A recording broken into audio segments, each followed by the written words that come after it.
بسم اللہ الرحمن الرحیم کی فضیلت۔ اللہ تعالیٰ نے مسلمانوں کو بعض چھوٹی چیزوں میں بڑی برکت عطا کی ہے۔ بسم اللہ الرحمن الرحیم بھی اس میں شامل ہے۔ اس آیت کے ذریعے اللہ تعالیٰ کی غیبی مدد حاصل ہوتی ہے۔ اس چھوٹی سی آیت میں ایک قدر طاقت ہے کہ کوئی عام مسلمان اس کا تصور بھی نہیں کر سکتا۔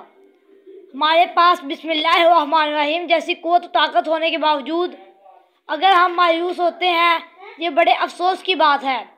بسم اللہ الرحمن الرحیم کے بڑے فضائل ہیں۔ رسول اللہ صلی اللہ علیہ وسلم نے فرمایا کہ مجھ پر ایک ایسی آیت اتری ہے کہ کسی نبی پر سوائے حضرت سلیمان علیہ السلام کے ایسی آیت نہیں اتری۔ وہ آیت بسم اللہ الرحمن الرحیم ہے۔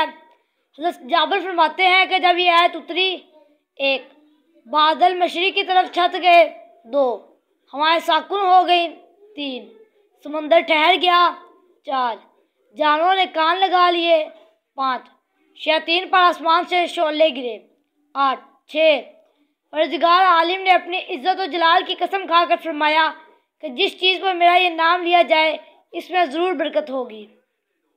حضرت ابن مسعود فرماتے ہیں کہ جہنم کے 19 داروغوں سے جو بچنا چاہے وہ بسم اللہ الرحمن الرحیم پڑھے۔ اس کے بھی 19 حرف ہیں، ہر حرف ہر فرشتے سے بچا دے گا۔ اس طرح بسم اللہ الرحمن الرحیم بھی 19 حرف ہیں اور وہاں فرشتوں کی تعداد بھی 19 ہے۔ حضرت احمد میں ہے کہ حضرت کی سواری پر آپ کے پیچھے جو صحابی سوار تھے، ان کا بیان ہے کہ حضور اکرم کی اونٹنی ذرا پھسلی تو میں نے کہا شیطان کا ستیہ ناس ہو۔ آپ صلی اللہ علیہ وسلم نے فرمایا نہ کہو، اس سے شیطان پھولتا ہے اور خیال کرتا ہے کہ گویا اس نے اپنی قوت سے گرایا۔ ہاں، بسم اللہ الرحمن الرحیم کہنے سے وہ مکھی کی طرح ذلیل و پست ہو جاتا ہے۔